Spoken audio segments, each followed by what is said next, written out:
గోదావరి నదికి వరదల సీజన్ వచ్చేసింది. నిన్న మొన్నటి వరకు ఎండిపోయిన గోదావరికి ఒక్కసారిగా జలకళ చేరింది. గోదావరి జన్మస్థలమైన మహారాష్ట్రలో కురుస్తున్న భారీ వర్షాలతో నదిలో భారీగా వరద నీళ్లు చేరుతోంది. దీంతో అన్ని శాఖల అధికారులు అప్రమత్తమై రక్షణ చర్యలు చేపడుతున్నారు. ప్రతి ఏటా జూలై 2వ వారం నుంచి ఆగస్టు నెలాఖరు వరకు గోదావరికి వరద పోటెత్తడం ఆనవాయితీగా వస్తుంది. ఎగువ ప్రాంతాల్లో కురుస్తున్న భారీ వర్షాలతో గోదావరి నదిలోకి వరద నీరు భారీగా చేరుతోంది. భద్రాచలం, కొయిద, కుంట, పోలవరం, ధవళేశ్వరం వరద నీరు ప్రవాహ వేగం పుంజుకుంటుంది.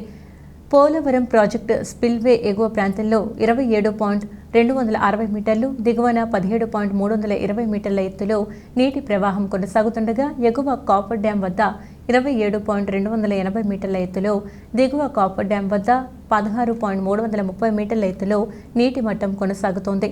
రాజమహేంద్రవరం గోదావరి పుష్కరాల రేవు హేవ్లాక్ బ్రిడ్జ్ వద్ద 46 అడుగులను తాకుతూ నీటి మట్టం ప్రవహిస్తోంది. నిత్యం గోదావరిలో ఈత కొట్టే మాజీ ఎమ్మెల్యే, టీటీడీ బోర్డు మాజీ సభ్యుడు రౌతు సూర్యప్రకాశ్రావు ఆదివారం ఉదయం కూడా 2వ స్తంభం వరకు ఈదుకుంటూ వెళ్లి ధ్యానం చేసిన అనంతరం తిరిగి వచ్చారు. వరద ప్రవాహంతో నది నిండుగా దర్శనమిస్తోంది. సందర్శకులు బోట్లలో ప్రయాణిస్తూ గోదావరి అందాల్ని ఆస్వాదిస్తున్నారు.